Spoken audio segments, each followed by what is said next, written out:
Welcome in, ladies and gentlemen. It's your boy JB, the host of the Black and Gold Show, and thanks for tuning in to a special edition, the 2024 Magic City Classic Preview Show. My apologies for not having a Black and Gold show this past Wednesday due to unforeseen circumstances. We will be back next week with a big show to recap Magic City Classic and preview the Port City Classic. So it will be a great show this coming up Wednesday. But for now, I want you guys to join me and check out this Magic City Classic preview show. It's going to be brief. I'm not going to hold you a while. Just going to sit here. We're going to talk about some of the big players, some of the give me all my predictions of the game, and just all about Magic City Classic. I'm not going to hold you long. So with all that being said, I thank you guys for joining. Make sure you hit the like button. Subscribe to the YouTube channel if you haven't already, and share this to your people. Those are the three things I ask you to do each and every time you watch a show. All right, so we're trying to get the subscribers up. We're almost at 400. Help me get to 500 subscribers to the YouTube channel, and I'm going to do something special for all my subscribers. So help me get to 500. We're about 105 until we get to 500. So please subscribe to the channel. All right, so I'm going to get right to it. Like I said, it's game week, big game, Magic City Classic. Y'all know what it is. We call it the Classic. You don't even have to say the whole Magic City Classic, Coca-Cola. You don't have to say none of that. Just say the Classic, and everybody know who you talking about and what you talking about. Big Bama State versus Alabama A&M. The Hornets versus the Bulldogs. The rivalry, the biggest rivalry in the HBCU community in the SWAC, right here. If you don't believe me, check this out. This is the history of the rivalry. The first meeting was in 1924. Bama State tapped that ass 30-0. The series, A&M has the most wins. They have 44 to all 41, 3 ties. 88 games have been played between the two teams. The current streak right now, Bama State has won the past 2 games. The last 10, A&M has won 6-4. The longest winning streak was ASU from 1924 to 1941, I believe. So those the first 8, I believe, Bama State won. So, and you see it's been close. 40 times the game has been decided by 1 score. So this is really like the rivalry of all black college football rivalries right here. The Magic City Classic. They meet once a year in Birmingham. You kind of meet halfway.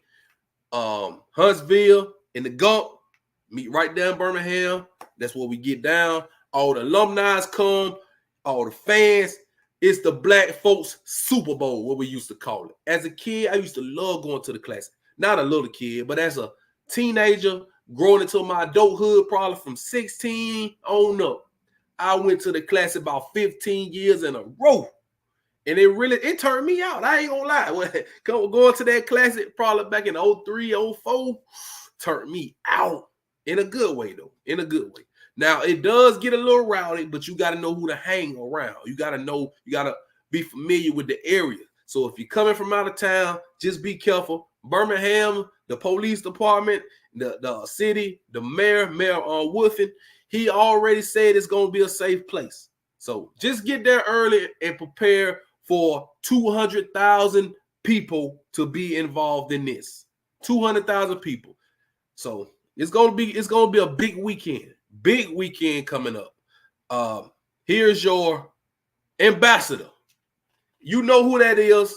Omari Hardwick, a.k.a. Ghost from Power, is the 2024 ambassador for the Magic City Classic. Yeah, he look like an old school R&B singer right there on that picture. But everybody gonna want to see Ghost, man. So, you know. And I heard they having a party on Thursday night too. And they having something at Railroad Park. I think it's Too Short, SWV, and Fantasia. Kind of like the kickoff party on Thursday night. So make sure y'all get out there early. Check that out. A lot of people are going to be in the city. The city is going to be absolutely blown. Absolutely. I will be there on Friday and Saturday myself. So, and there's another event going on. Magic City Classic Takeover Party. That's at the Hyatt Regency in Birmingham, the hotel. And I think they're doing hip hop, rap, Afro beats, all that good stuff, R&B, and that goes down on Friday night. So, all right, all the festivities, y'all know about that, how the tailgates go, and but make sure your hotel should be already booked. If you don't have a hotel, I'm sorry for you. So, y'all just get ready for a great weekend. Let's talk about the game right now, though. Let's get right into the game. I saw the Magic City Classic press conference. I actually was watching that before I recorded this. So I love what I'm hearing. I mean, Coach Maynard and Coach E-Rob, they seem to have like a friendly rivalry going on. As you know, Bama State's won the last two Magic City Classics. The last 2 years, Coach Eddie Robb, he's 2-0 in the Classic, trying to go for 3-0. Coach Maynard said, "Hey man, you know you've been winning. You need to go and get it up." So he's trying to take it. Coach Maynard trying to take it from E-Rob, and E-Rob don't want to give it up. So and if you know Coach Eddie, like I know, he loves the Classic. This is the biggest game of the year for him. He say, "No, this ain't about the SWAC East." And let's look at the SWAC East right now. These are the standings just for the SWAC East. You see Jackson State at the top. They 3-0 in the conference. Bama State right there, 2-1. A&M, and then you see Alabama, well, both A&Ms, Florida and Alabama A&M right there. So we in the mix. Both teams are 3-3, but the conference you right in the mix. Bama State can put some separation from themselves if they win this game. They can go 3-1 in the SWAC. Jackson State, they got a big game coming up with Jackson State in about 3 weeks, I believe. So yeah, this is very important, but you got to take it one game at a time. It's just like Coach E-Rob say, man, hey, this ain't about the SWAC East. This about the Classic. Win the Classic. Must win the Classic. And that's what we're trying to do. That's exactly what we're trying to do. Now, let's talk about these players, though. All right, I'm going to start with A&M. They coached by Cornell Maynard. They're 3-3. Let's look at their season so far now. Let me pull up their season. I forgot to pull that up. But they haven't been particularly well this season. The defense, I would say, the offense has been decent. They've been decent. I'm gonna talk about their quarterbacks and stuff like that in a second once I pull this up. But the defense, not very good, and that's to say the least. Bear with me while I pull it up. I should already had them up real quick.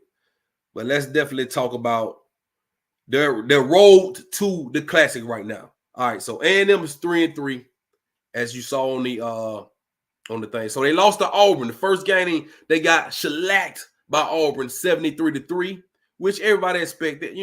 It's a SEC school. All right, then they went on to beat Kentucky State. I never heard of Kentucky State. They ended up beating Kentucky State 49-7. Then they won to Georgetown. I don't even know what team this is. Georgetown College of Kentucky. They beat them 24-16 in week 3. They lost to Austin P. Lost that game 59-16. Then they lost to Jackson State 45-38, which was a pretty good game. They lost to Jackson State. That was a few weeks ago. And they lost to Bethune-Cookman. No, excuse me. They beat Bethune-Cookman for their homecoming, which was a couple weeks ago. They beat Bethune, 56-12. Everybody beat Bethune, so that ain't really nothing to harp on. But both teams are coming off bye weeks. That's very important. Both teams are coming off bye weeks. So you have to think about that. Keep that in the back of your mind. They should be very well prepared for this game. So let's talk A&M players right now. Quarterback. They've been running these 2 quarterbacks, sometimes 3. But here's the main 2 quarterbacks. Cornelius Brown, he's 56 for 100, 813 yards, 5 touchdowns, 3 interceptions. But the kid who's been playing very well lately, Xavier Langford, he's 41 of 75, 621 yards, 4 touchdowns, 1 interception. But he also has 5 rushing touchdowns, so that's key. He's a dual threat. He can run the ball too, so he's sneaky good. So you got to watch out for Xavier Langford. I don't know who's going to start. He may start. It remains to be seen. But like as we know, as Bama State fans, playing a 2 quarterback system really doesn't work. It really doesn't work. But I think Langford is the man. My camera went out. Sorry about that. All right. So let's talk about their running backs. Donovan Eglin. I don't know how to say his name. Excuse me. But he has 76 carries for 435 yards, 2 touchdowns. And then you have Ryan Morrow. He has 44 carries for 270 yards and a touchdown. Wide receivers. They have a couple wide receivers right here. Big kid, Keenan Hambrick. He's 6'4", 205. He has 21 catches for 322 yards. And then they have a freshman 5'10" receiver, DeQuarian Welch. He has 15 catches, 219, and 3 touchdowns on the season. Defensively, they have a linebacker who's really good, Cortez Andrews. He has 42 tackles on the season, 4.5 sacks. Defensive back, they have Marvin Smith. He's 6'2", 220. That's big for a DB, and he has 27 tackles on the season. As a team, they have 13 sacks, 3 interceptions, and 5 fumble recoveries. Pretty decent. That's pretty decent as a team as a whole.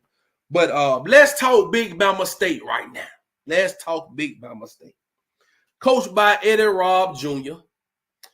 We are 3-3 as well, as you all know. I've been covering this team all season.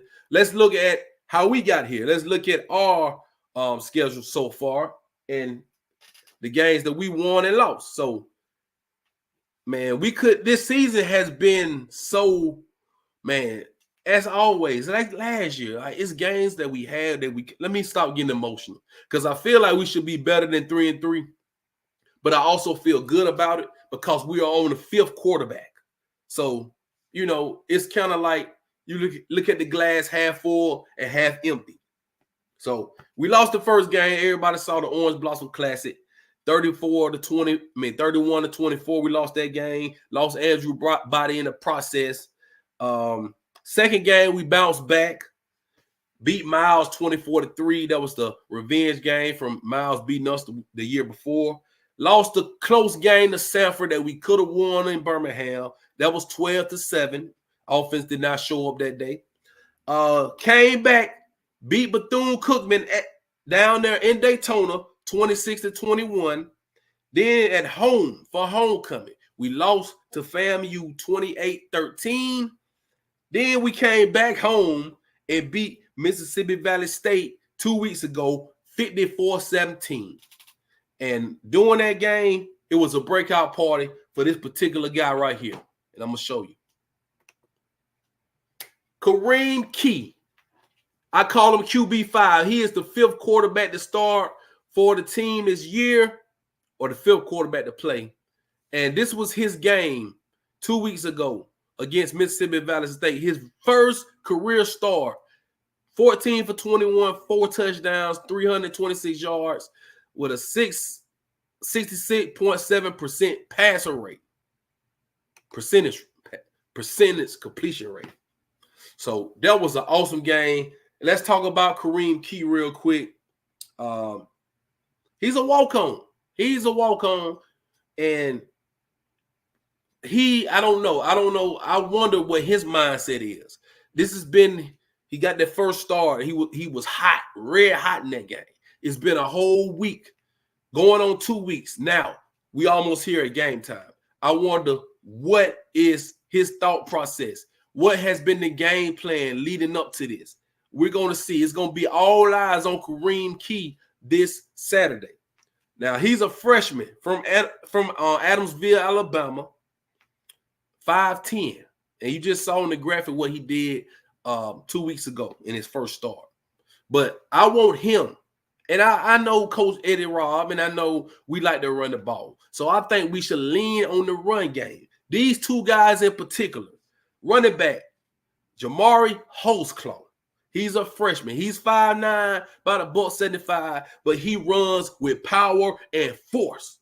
When I tell you, he is probably running back 1 right now. If I had to rank the running backs, he's right there running back 1. He has 64 carries, 420 yards and a touchdown, has the most yards and the most rushing attempts on the team. Then you go down to, I call him RB2, Daquan Kinsey. He has 50 carries for 294 yards and 2 touchdowns. and he came from Clark, Atlanta. So, of course, we got A.J. Gates and we have Marcus Harris. We still got running backs, but these two guys, I feel like we should lean on them heavily. Give them the ball 15, 20 times a piece. Let's run the ball 45, 50 times. That's what we need to do.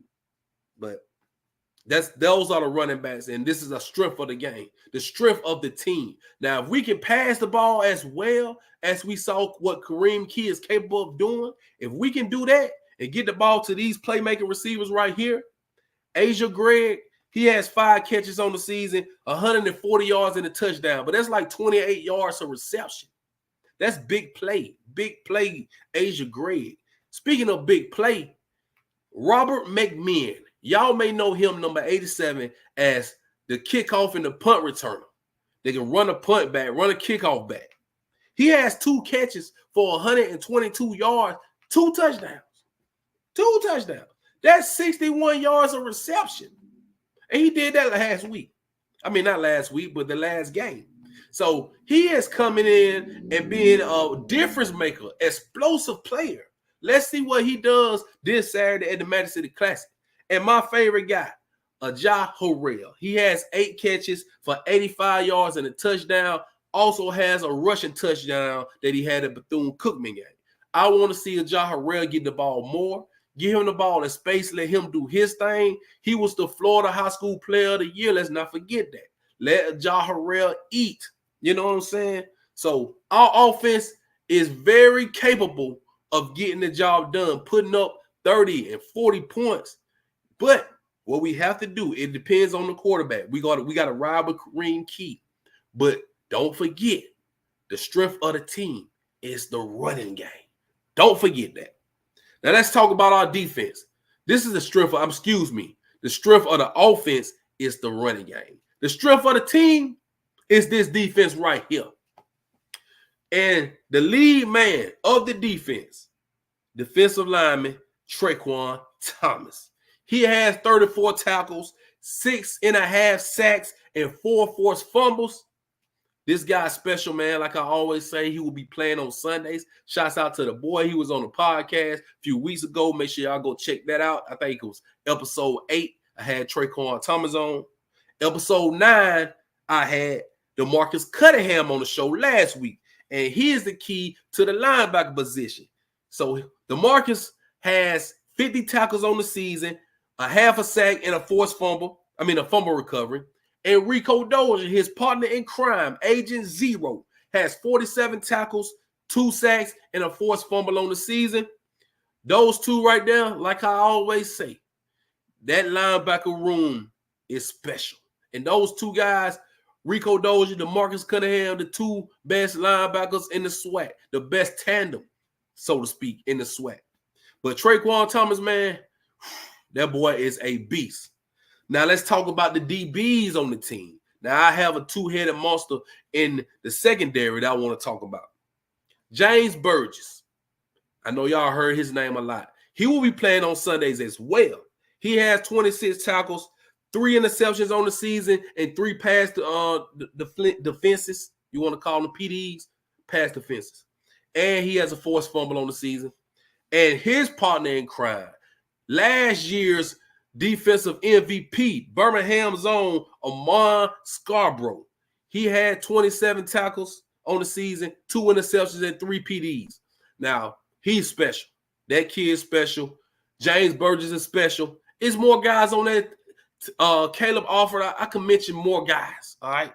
But I'm focused on those 2 guys right there. I'm telling you, man. I believe this team can force another 3-4 turnovers this week. Force the turnovers. That's going to be the key. Win the turnover battle. Take care of the ball. And finish drives. We have to finish drives. I don't want to settle for field goals. Because we did that against FAMU. We took the ball away, but we settled for field goals, and we missed like 3 or 4 field goals. And we put the game right in A&M's hands. Now, last week, we just shellacked Mississippi Valley State. 2 weeks ago. Y'all know what I'm talking about. Last game. So this time we've had a whole week to prepare, an extra week to prepare. Be focused. Get ready. Both teams have had weeks to prepare for this. This is going to be a dog fight, no pun intended. Our team, Bama State, has 13 sacks on the season, 7 interceptions, and 6 fumble recoveries. That defense, best defense in the SWAC. I stand on that. My score prediction, I think it will be tough, but I believe in Bama State. E-Rob gets his 3rd win. He goes 3-0 in the Magic City Classic, and Bama State wins the game 31-17. That's my score prediction. 31-17. MVP on offense, I'm going to go Jamari Holtzclaw. I think he goes over 100 yards. I think he gets a couple touchdowns.